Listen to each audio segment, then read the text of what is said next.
ko na talaga kayang pigilan yung sarili ko eh. Niligawan ko siya. Ang sweet mo naman, nag-abala ka pa. Hindi pa sa yung flowers. Para kanina. Para kay Eliana. Meron akong importanteng sasabihin sa'yo. Buhay nga ang anak natin. Ito ba ang mahalaga mong aasikasuhin? Nag-uusapan namin ang naging anak namin. Anak? Ayoko nga! Ayoko magkapatid, ma! Saan na kaya yung anak nila? Bakit nawawala? Ramdam ko talaga, pinanganak yung babae yan para sirain yung buhay ko eh. Ewan ko lang kung matatanggap niya si Eliana sa sekreto niya. Kung ano man yung makita mo, sana huwag kang matakot. Meron na lang kung ahas yan. Hindi mo na makikita ang anak mo. Kung hindi ko na po kayo mapapatawad ni Mama. Kapag napagod yun, titigil din yun. Sasama ako sa paghahanap ng anak namin. Hindi ka na makakatulong sa amin sa paghahanap. Ako na kaya si Eliana Lopez? Bakit niyo pa hinahanap ng nanay ko? Ano po bang kailangan niyo? Ikaw si Eliana? Ay! Para magising ka sa katotohanan. Ginagawa ka na namang kalokohan. Diba, nadulas ka lang, diba? Opo. Gusto ko mahanap mo na yung anak mo para mapalagay ka na. Sana nga. Over my dead body. Masama talaga ang ugali niya. Pati na ang kapatid niya. Ano po ba ang blood type ng bata? AB, Hindi AB ang blood type ko. Ako rin. hindi kayo mga magulang ni Therese. Bantayan mo yung asawa mo. Baka mamaya, nagkakamambutihan na naman sila uli ni Eman. Gagawin natin ang lahat para mahanap ang anak natin. Bakit ka ba nagkakaganyan? Hindi mo ba naririnig? Wala eh. Bingin ka lang siguro talaga pagdating sa akin. Iliana! Lolo? Lolo, ano pong ginagawa niyo dito? Apo, sumama ka na sa amin. Miss na miss ka na namin ng lola mo. Hindi mo ba kami namimiss? Ayaw mo na ba kami makasama? Miss na miss ko na rin po kayo, Lolo. Kaya lang, hindi naman po ako basta pwedeng palis dito eh. Bakit naman hindi? Sumama ka lang sa akin. Umuwi na tayo. Alam mo po ba kung sino yung mga magulang ko? Sumama ka lang sa akin. Sasabihin ko ang lahat ng gusto mong malaman. Halika na.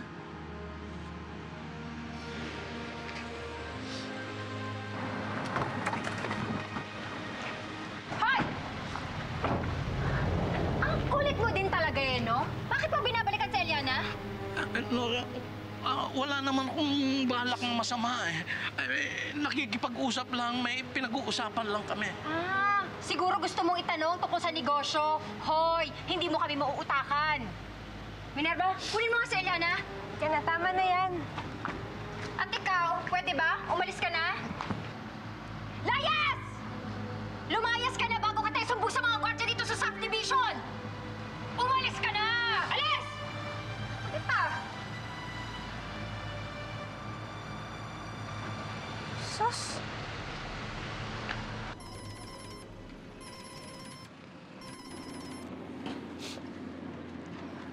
Hello, Basti. Oh, sige, pauwi na ako. Mauna na ako, Eman. Nahanap na ako ni Basti. Sabel, mag-iingat ka. Ikaw din.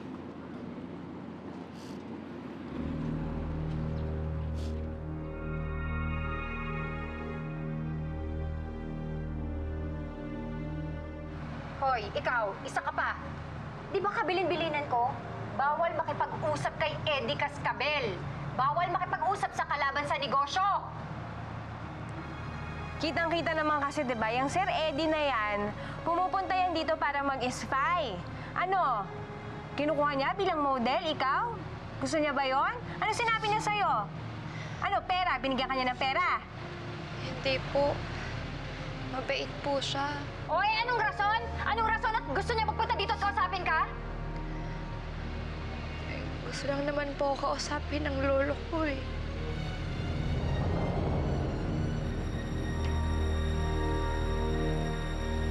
Lolo?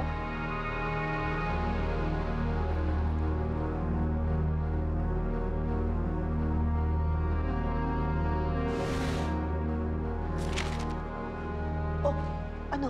Ano nangyari sa lakad mo? Nabawi mo na ba si Eliana? Ha? Nasa stockroom na ba siya? Hindi eh. sasama na sa akin sana. Pero dumating si Nora. Pinaalis ako. Ano ka ba naman, Eddie? Ilang beses mo nang pinupuntahan si Ilyana, pero wala nangyayari. Andun pa rin siya sa kalaban natin. Andun pa rin ang swerte sa kanila na dapat sana nasa atin.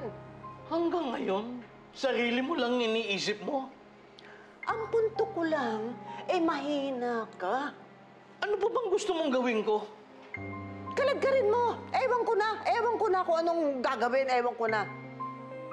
Kung hindi mo kayang gawin, Eddie, kung wala kang magagawa, ako ang gagawa ng paraan.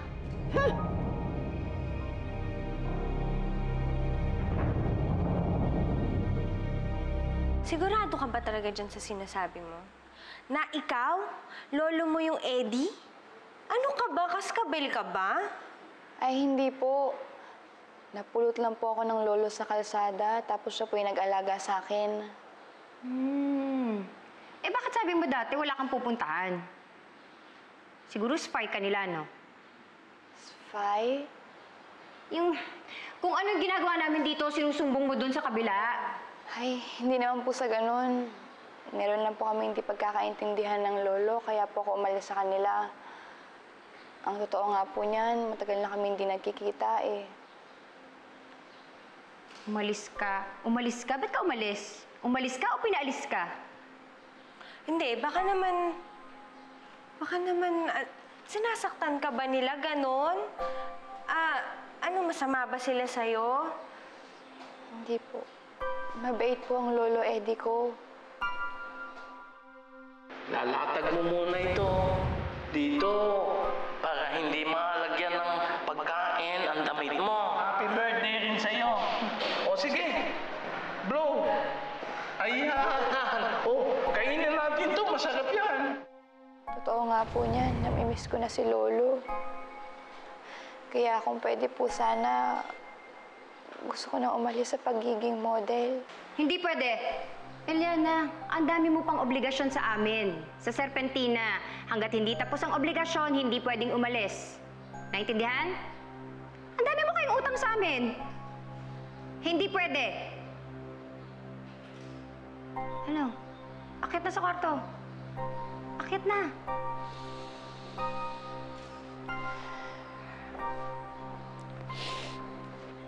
Iyak ka dyan. Iyak ka pa. Sabihin ni Eman. Walang magagawa yung iyak-iyak na yan. Ano naman?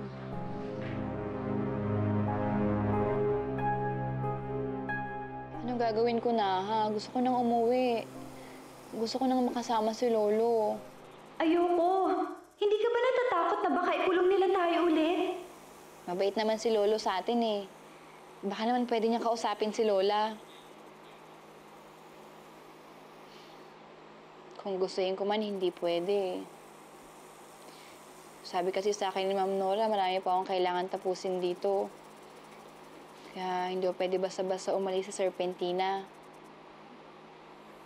Tsaka nakakahiya kay Mang Eman eh. Kaya dapat talaga tapusin ko na lahat ng kailangan kong gawin dito na, ha? Eh, yun lang kasi yung paraan para makauwi na tayo sa atin eh. Hindi na ako makapaghintay eh. Nangako kasi sa akin si Lolo. Sabi niya, sasabihin daw niya kung sino yung mga magulang ko eh. Ikaw ang masusunod, Eliana. Pero kung ako ang tatanungin mo, ayoko nang bumalik doon. Akalain nyo, yung mismong ampun pa ang model natin. At yung ampun na yun, siya pa ang tutulong sa atin para pabaksakin ang negosyo nila. Ano bang gagawin natin, ate talaga? May plano ka na ba? Dapat, yung sa Eliana paghigpitan. Dapat lahat ng kilos niya alam natin. Nako, mahirap nang maisahan tayo, no? At hindi siya pwedeng mabawi ng mga kaskabel. Hindi. Ayan, ewan ko sa inyo. Lahat na lang kayo pinag-aagawan si Eliana. Ano bang meron siya? Alam mo, Margarita, tumigil ka nga dyan. Alam mo sa lahat ng to, ikaw ang magbe-benefit. Lalo na pag lumago yung negosyo natin. Kapit lang tayo sa swerteng dala ni Eliana dapat. Tsaka sa lahat ng tao, si Eliana pa yung makakatulong sa atin. Si Eliana na ampon at apo ni Eddie Cascabel. Lolo ni Eliana, si Sir Eddie.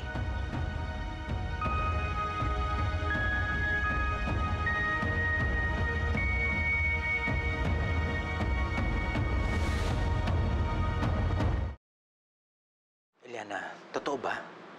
Lolo mo si Eddie Cascabel. Opo, Mang Eman. Kung lolo mo si Eddie, sino mga magulang mo? Hindi nga alam. Ampon nga lang siya ng mga kaskabel. Totoo po yung sinabi ni Ma'am Nora. Ampun lang po kanila, Lolo. Pero sakto ang edad mo. Sakto saan? Ano ba pinag-usapan natin dito? Hindi kaya ikaw ang nawawalang anak namin ni Isabel.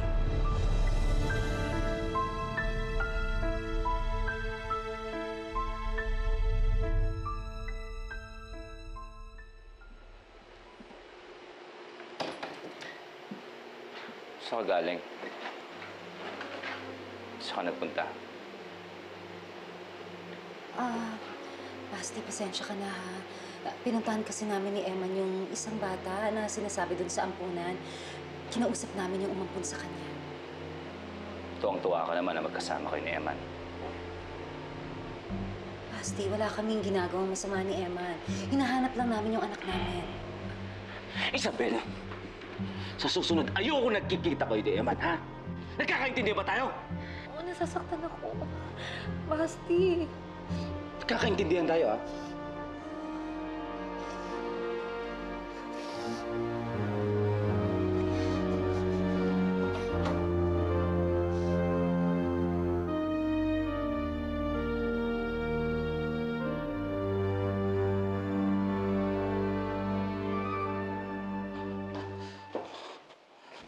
Basti, ano nangyari? May problema ba kayo ni Isabel? Wala po, wala po. May pinag-usapan lang po kami ni Isabel.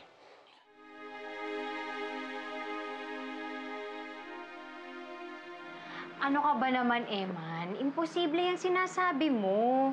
Hindi mo ba narinig si Eliana na pulot lang siya ni Eddie Cascabel? Hindi nga siya tunay na apo. Kilala ko mga Cascabel. Naloko na nila kami noon. Kaya nila kaming lokohin ulit. Pero kuya, hindi ba sinabi mo may diferensya sa utak yung anak mo? Mukha bang abnormal si Eliana? Actually, kung iisipin mo, may point ka, Tita Minerva. Baka nga si Eliana yung anak mo. Ay naku, hindi yun ang ibig sabihin ni Marga.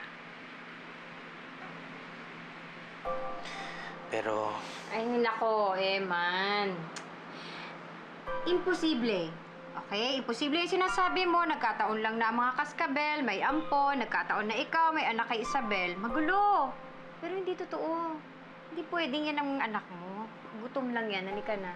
Kumain ka na, ha? Ano? Sige. Hindi tayo mag-isip. Halika na.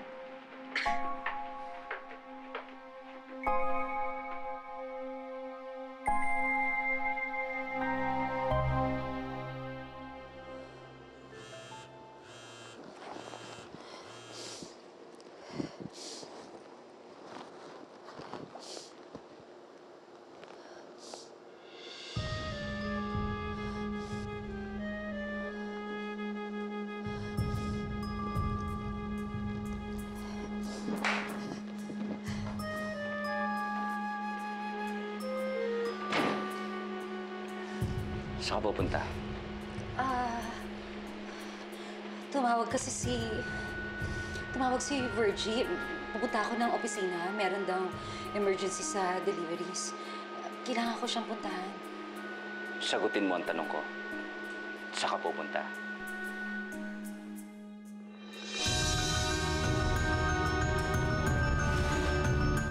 Kailangan ko na umalis. Hinihintay na ako ni Virgie. May emergency talaga sa deliveries. Haalis na ako, ha?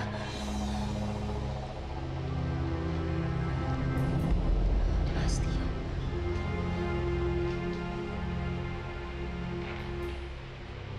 Ang ayoko sa lahat. May pinagsisinungalingan ako. Ha?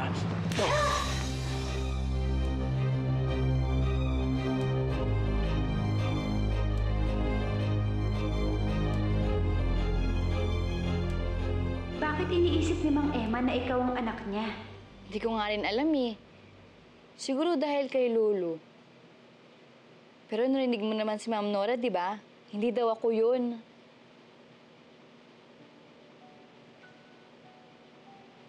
Pero paano kung ako kaya yung anak ni Ma'am Isabel? Siguro ang saya-saya kapag nangyari yun. Pareha sila mabait, tsak na mapapabuti tayo dun. Sana si Mang Emon at Ma'am Isabel na lang yung magulang natin.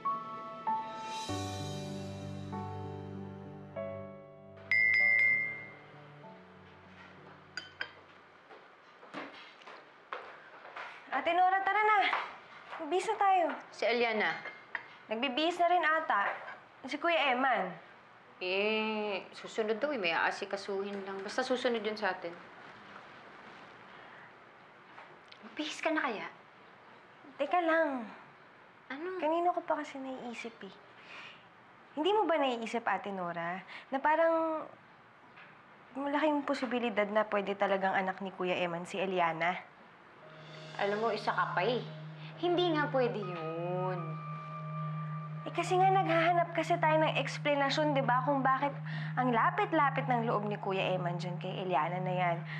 Meron siyang nakikita dun sa bata eh. Parang, ano yan eh?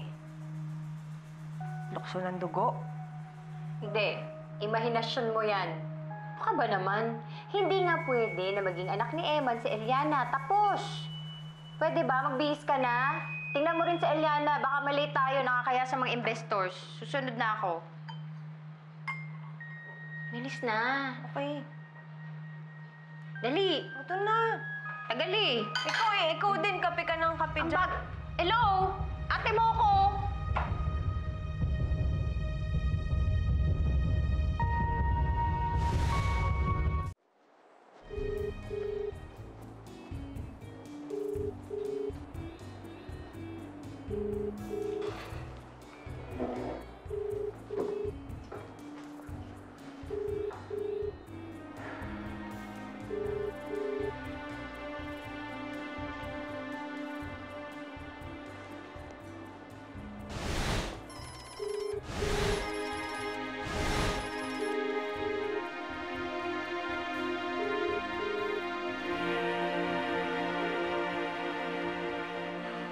Nasaan ka ba, Isabel?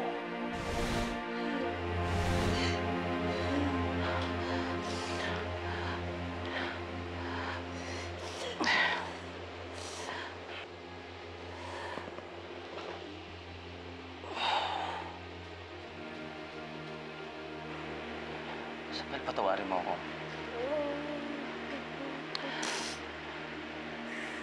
Hindi ko sinasaktan ka. Ayoko lang talaga yung nararamdaman ko eh. Hindi ko mapigilan yung sarili ko. Nagsiselos ako, Isabel. Pakiramdam ko kasi nagkakamabutihan ako ni Yaman.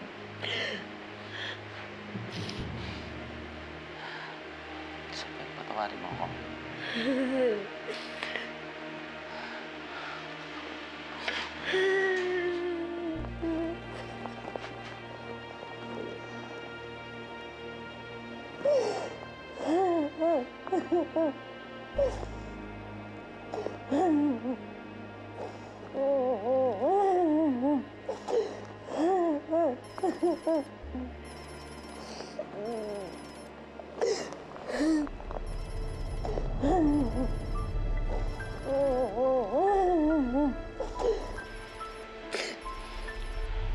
Isabel, huwag mo sasagutin.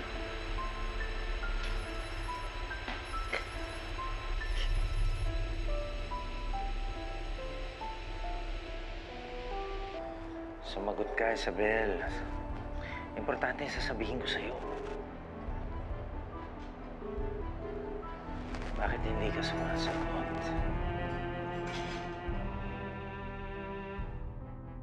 Isabel, bakit ba hindi ka sumasagot? Kailangan mo malaman ang tungkol kay Eliana. Baka siya na ang anak natin.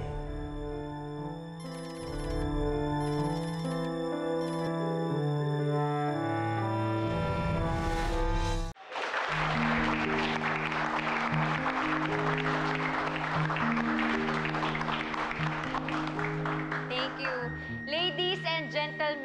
I now present to you, Serpentina Girl.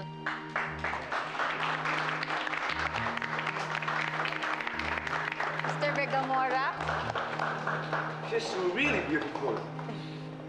Nako, totoo yan, sir. Kaya talaga kami, confident talaga kami na yung ano namin, position namin sa market, tataas dahil sa kanya. Legal ito. Dahil sa kanya tataas yung lugar natin, yung lugar sa market. Yung, Legal matter. Sandali, ano nangyayari? Ba't may mga polis? Meron ba tayo sapatos para sa polis? Ano pinag-machuron? Ano nangyayari dito? This is a private event. Baka kung gusto niyo bumili ng sapatos o tsaka bag, bumalik na lang kayo sa ibang Hindi ko kailangan ng bag at sapatos. Ano kailangan mo? Sino? Si Eliana.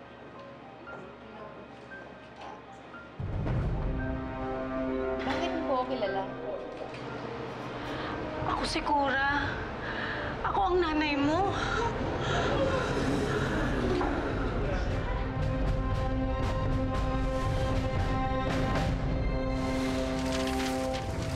Hindi naman kita masasampal kung di mo ako binigyan ng dahilan para magselos. Asti, kahit kailan hindi ako sinaktan ng mga magulang ko. Kaya wala akong karapatang saktan nila. Sigurado po ba kayo na nanay talaga ni Eliana yung kumuha sa kanya? Hindi kaya nag-iimbento lang yung kurang yan? Ano ba gusto mong paniwalaan? Na ikaw ang tatay ni Eliana? Sabi ng mga kaskabel, yung anak niyo hindi normal.